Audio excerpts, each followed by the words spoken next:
Welcome to the Smarter SMSF podcast, the show where we discuss the latest insights, ideas and strategies with self-managed super funds, all designed to help make smarter decisions and equip you to be at the top of your game.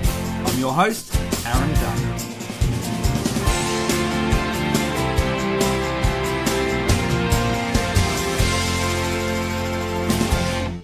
Hi everyone, and welcome to this week's podcast. My name is Darren Dunn, and thank you for joining me. Many of you would now have heard that the SMSF Academy has rebranded to Smarter SMSF.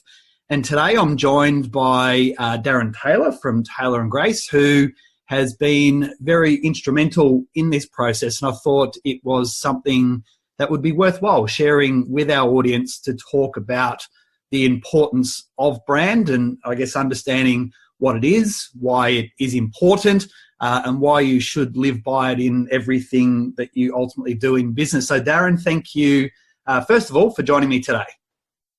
Fantastic to be here, Aaron. So one of the things that we have been through, and I guess this has been a process for us since about October, November last year, is you've been very much focused on this rebranding concept with us around the entire journey and helping us very much understand not only what we stand for as a business going forward, and one of the things that is in terms of this change was that the academy concept didn't really represent where we were today, and that was very much an internal looking view, but you've also pushed me very hard on ensuring that what we represent is really meaningful for our client as well, and the experience and what we ultimately provide. So can you maybe elaborate on the process that you go through and you went through with us, I guess, specifically as well, around that rebrand journey and helping us really understand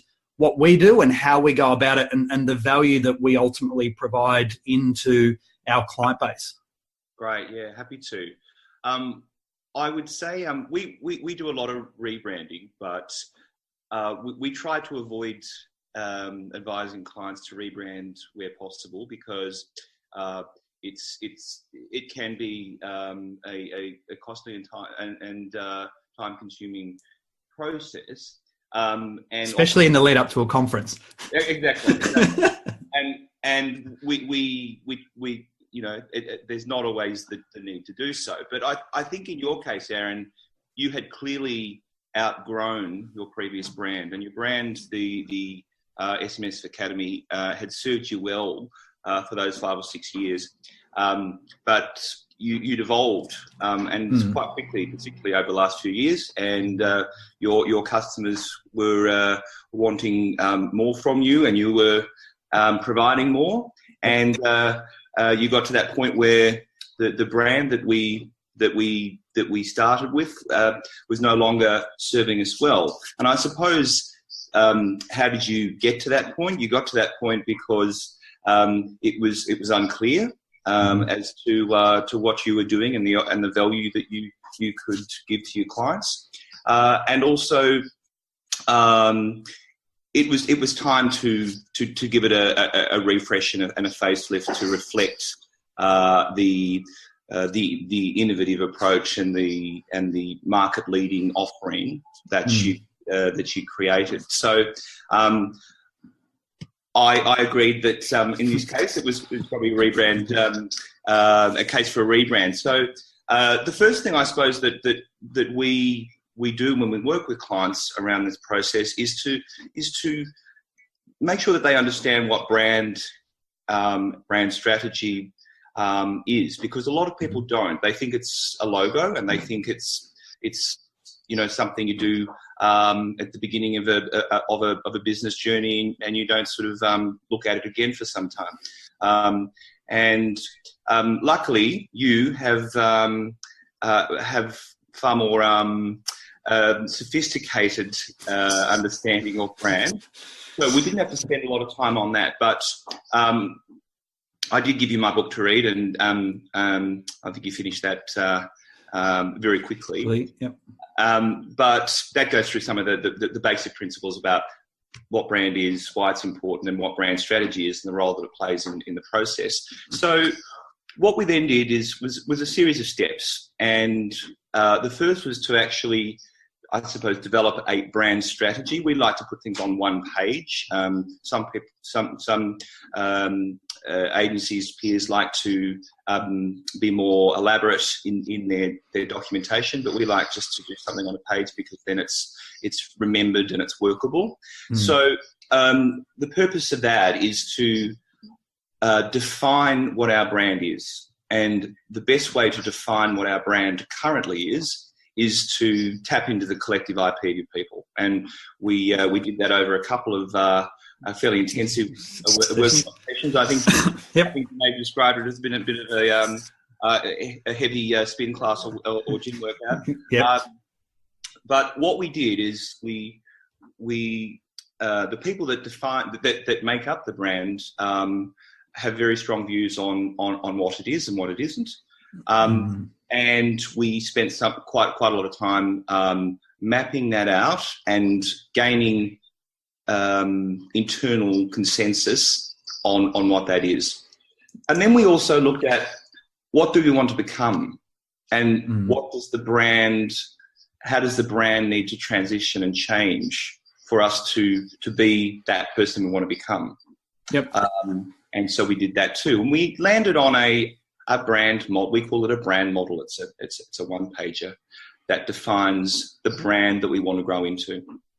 Can I just ask a question there? Because I think that's a really important piece to maybe just flesh out, because as a business, we've really been and positioned ourselves very much at the forefront of industry. You know, we participate regularly in consultation and review, and have always prided ourselves on the professionalism of the sector and upping professionalism. And so those things were things that you really pointed to in the conversations that we had about really standing out and being a point of best practice. So when we think about what our purpose is now is around that inspiring best practice amongst SMSF professionals that enable better retirement outcomes for clients. So those types of things are absolutely fundamental in this process to work out who you are and who you want to actually serve. And that's something that really resonated with me early on, that really helped establish,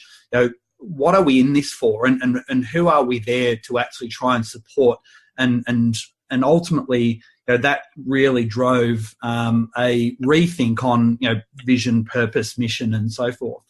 Yeah.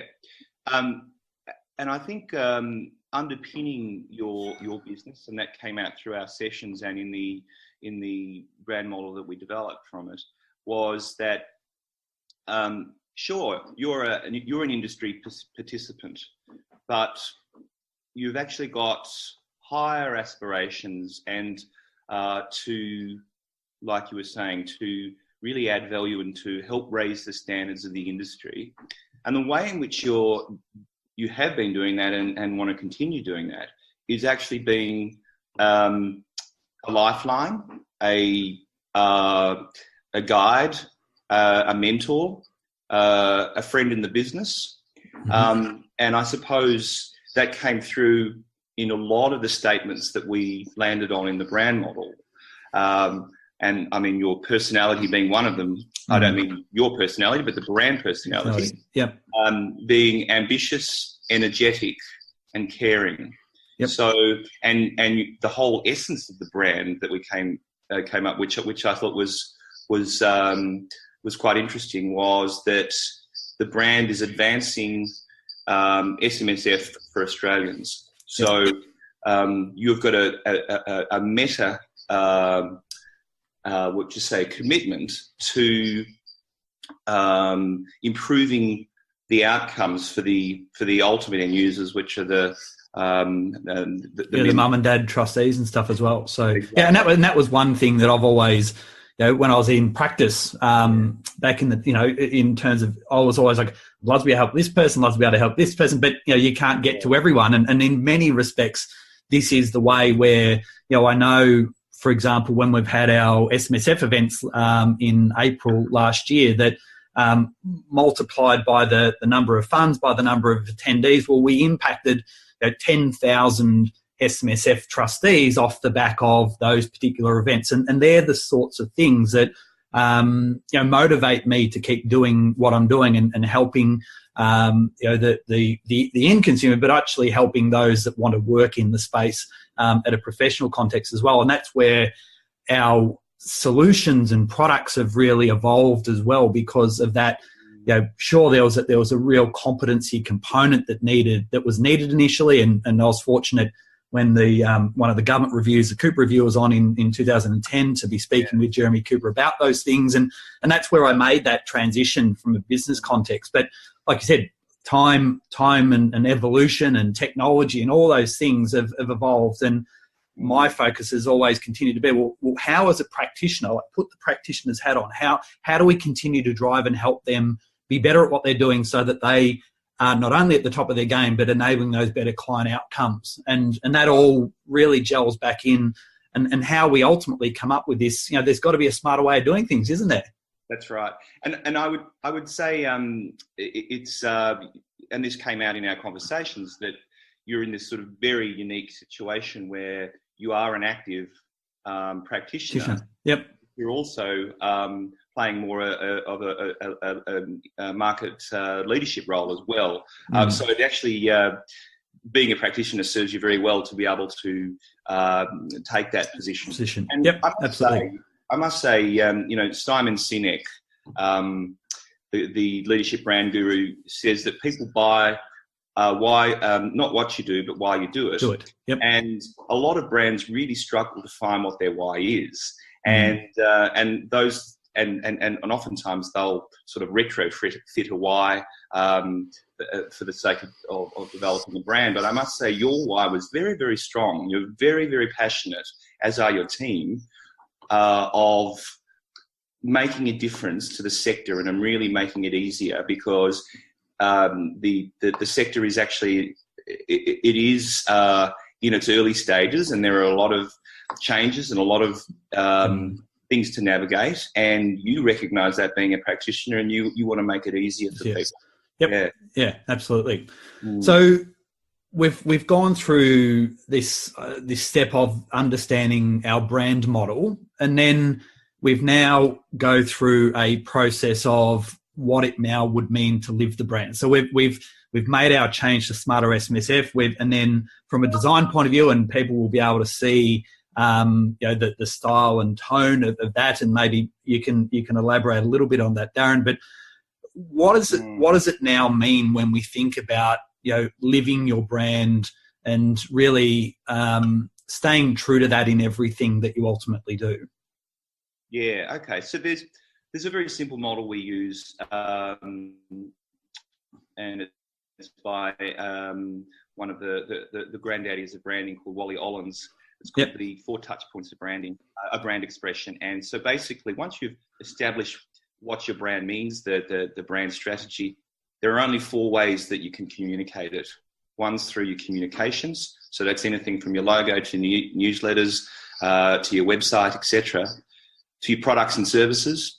So they express your brand. Mm-hmm. Your environment, so your physical environment, if you have offices, and behaviour. So that's the people behaviour, everything from picking up the phone to how you presented a keynote speech at a conference. Yep. So the success of a brand over the long term is on aligning all those things to how you've defined the brand. So it's consistently communicating the same thing. And that's a difficult thing for many businesses, particularly larger ones. It's the focus is really on making the brand model, this is who we are and why we matter, making that a central piece for the business to live by. And so all staff should have one above their desks.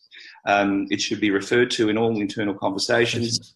And there should be regular sessions, if you're big enough to have an HR department, or just with your people, to what does it mean to to live our brand essence. What does it mean? What does it mean? So you're constantly embedding it with your people. You're constantly reinforcing it in your communications, in your podcasts, in your newsletters, in your whatever it may be. Yep. And so it's an ongoing process.